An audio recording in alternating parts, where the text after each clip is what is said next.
The needle slid into Britt's arm while Jason stood frozen in the doorway, the sound of the plunger pressing down louder than any gunshot he had ever heard.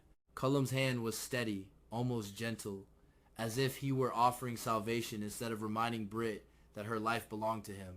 Britt did not scream or pull away. She only met Jason's eyes, and in that look was everything she had never said out loud. Trust, fear, love, and a silent goodbye tangled together as the medication flowed into her veins. Jason knew in that instant that whatever choice came next would end in blood, and that the moment Britt stopped obeying Cullum would also be the moment she started dying.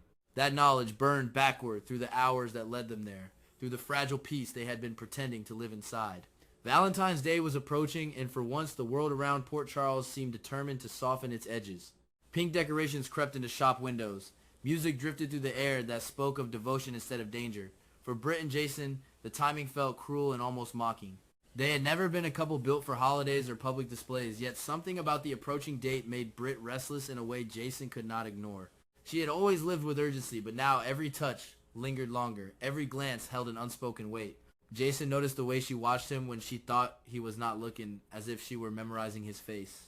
He noticed the way her hand sometimes trembled when she reached for her bag where the medication was supposed to be. Britt brushed off his questions with a practiced smile, but Jason had spent a lifetime reading what people tried to hide. Whatever she was carrying was heavier than fear for herself. The truth was that Britt had been running out of time for a long while. The illness inside her body did not care about romance or redemption. It progressed steadily, indifferent to her defiance and her intelligence. The only thing holding it at bay was a drug she did not fully control. Cullum and Sidwell did. The formula was theirs, the supply chain was theirs, and the power that came with it wrapped around Britt's throat tighter every day. She could feel it whenever Cullum looked at her with that knowing smile, the one that said he did not need to threaten her because the threat was already inside her bloodstream. Continuing to work for them in silence had once felt like survival. Britt told herself she could manage it, that she could endure being a pawn if it meant staying alive. But the research project they were running had grown beyond anything she could justify. It was no longer a morally gray experiment with potential benefits. It was a machine that would decide who lived and who died on a scale that made Britt's own fate seem small. The idea that it could succeed made her stomach turn more than any symptom of her disease ever had. Jason sensed the shift before Britt spoke a word. He felt it in the way she pulled him closer one night, her voice low and serious as she asked him what he would do if stopping something evil meant losing the person he loved. Jason did not answer right away. He had faced impossible choices before, but this one landed differently. Britt was not asking in theory. She was asking because she already knew the cost.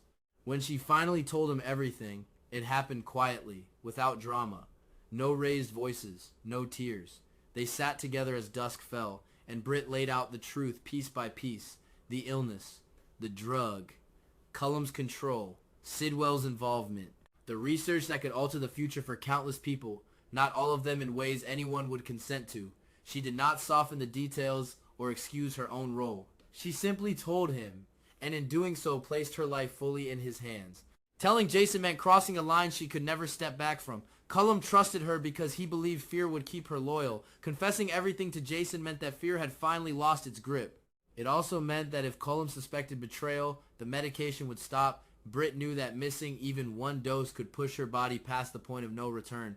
She said this without self-pity, as if she were discussing a technical limitation rather than her own death.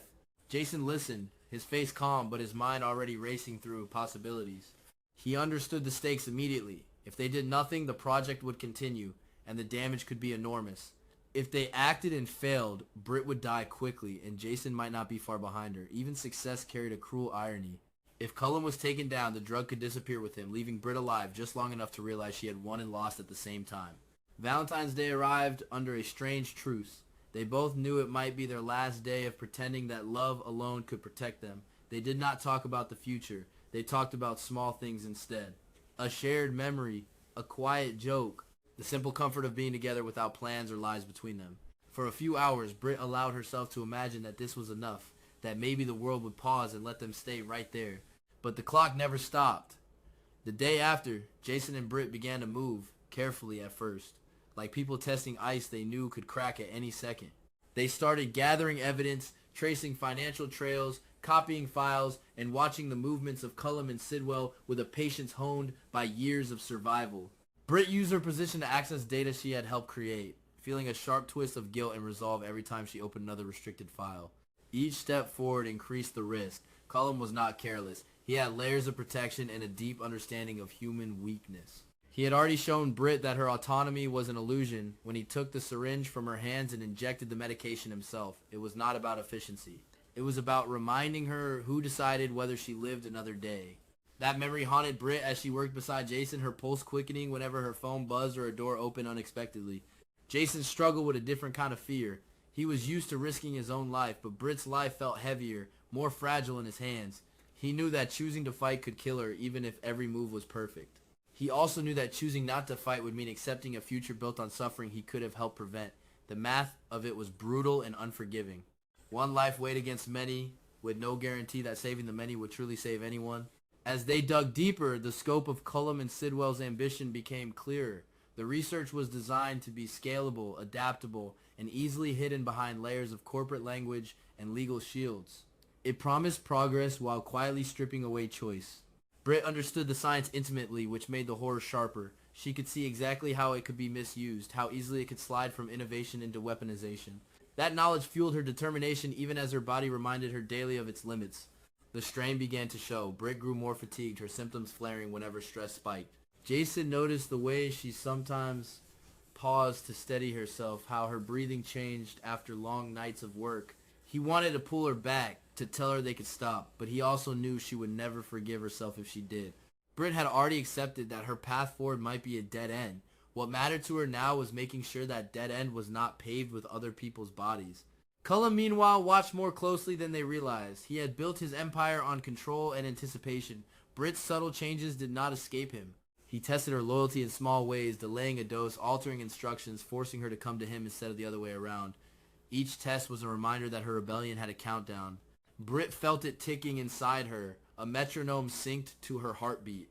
Jason prepared for confrontation even as they continued in secrecy. He lined up contingencies, allies who did not know the full picture but trusted his judgment. Still, he understood that no plan could fully protect Britt from the simplest and most devastating move Cullum could make. All he had to do was stop the drug. No bullets, no witnesses, no mess. Just absence. The night everything tilted toward inevitability came faster than either of them expected. A misstep, a piece of information accessed a moment too late, a pattern Cullum recognized. Jason walked into the room just in time to see Cullum reclaiming his power in the most personal way possible. Britt did not resist because she knew resistance would change nothing. She held Jason's gaze because she needed him to understand that this was what she had chosen.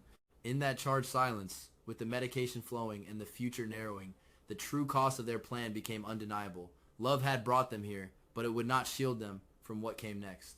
Britt had gambled her life on the belief that some things were worth dying for. Jason had gambled his on the belief that letting evil continue was a slower, wider kind of death.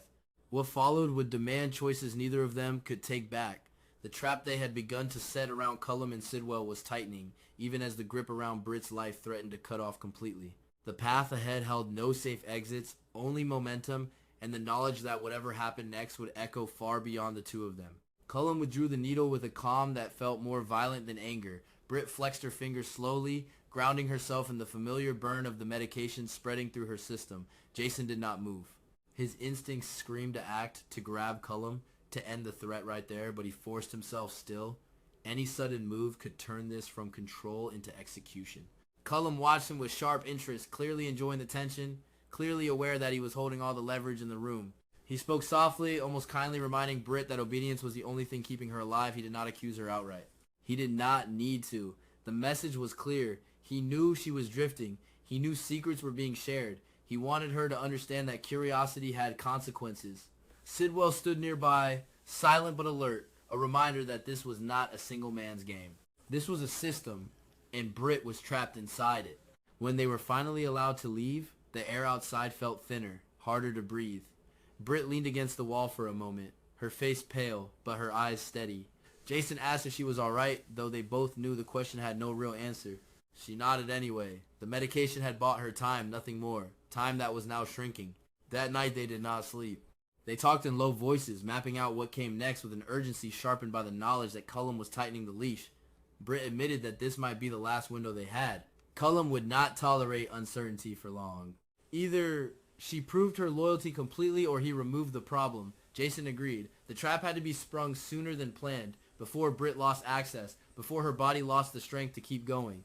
They accelerated everything. Files were copied faster, risks taken where caution once ruled.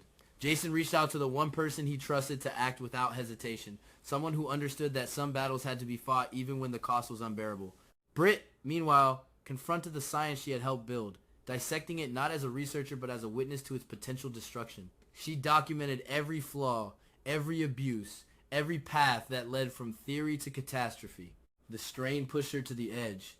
There were moments when her vision blurred, when pain flared unexpectedly, when she had to grip the table and wait for the room to steady.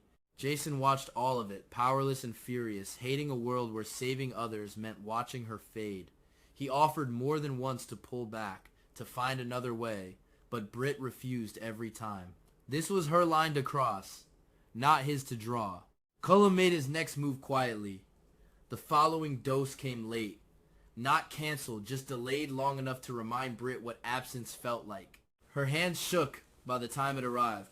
Cullum watched her closely as she recovered, his satisfaction barely hidden. It was a warning wrapped in mercy. Step out of line and the delay would become permanent. That was when Britt made her final decision. She told Jason that the end was closer than they thought, and that they could no longer afford half measures.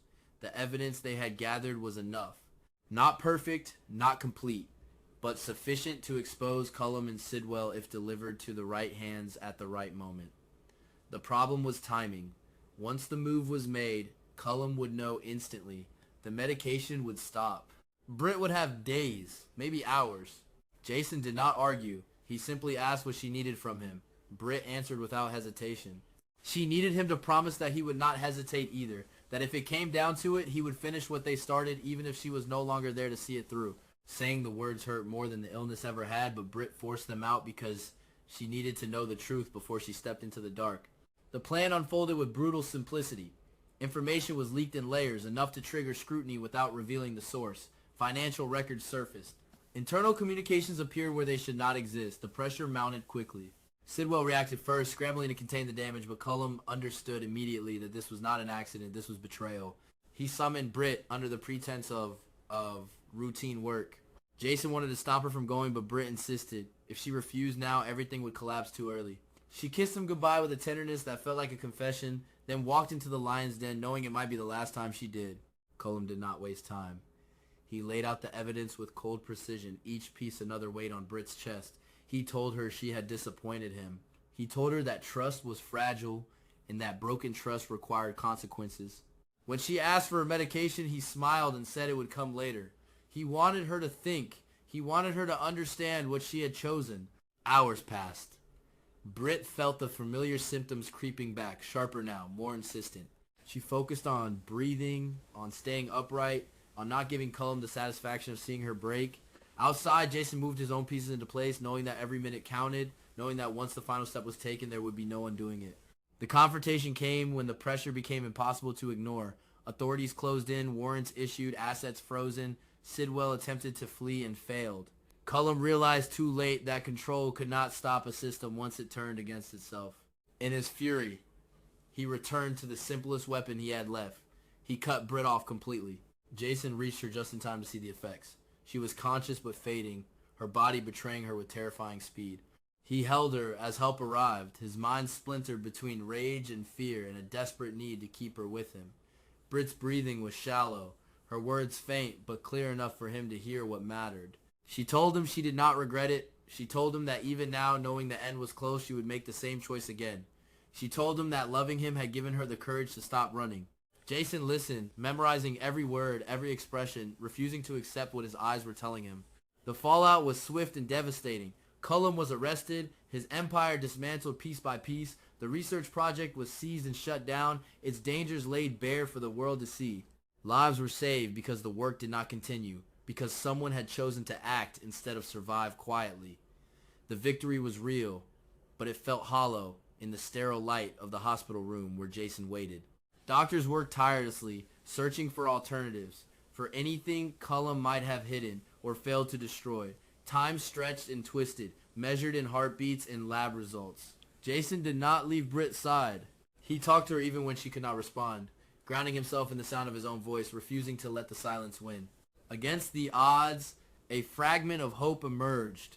A partial formula, incomplete but usable, enough to stabilize Britt temporarily. It was not a cure. It was not a guarantee. It was a chance. When the medication flowed again, Britt's body responded. Slowly, unevenly, but it responded. Jason felt the weight on his chest ease just enough to breathe. Recovery was not quick or clean. Britt woke weaker than before, her future uncertain, her body scarred by what it had endured. But she was alive. That fact alone felt miraculous. As the days passed, strength returned in small increments. A steadier hand, a clearer gaze, a smile that reached her eyes again. In the quiet aftermath, when the chaos had settled into something like peace, Britt and Jason faced what remained.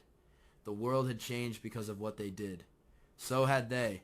There were consequences to navigate, losses to grieve, and a long road ahead filled with unknowns. But there was also honesty and a bond forged in the crucible of impossible choices. They did not talk about fate or destiny. They talked about tomorrow. About continuing imperfectly and bravely in a world that was safer because Britt had chosen to risk everything. Jason knew the fear would never fully leave him, that every day would carry the echo of how close he had come to losing her. Britt knew her illness would always be part of her story. But together, they faced it not as prisoners of fear, but as people who had stared death down and refused to let it decide what mattered. Valentine's Day would come again, stripped of illusions, but rich with meaning. Not as a symbol of perfection, but as a reminder that love, when paired with courage, could change the course of more than two lives.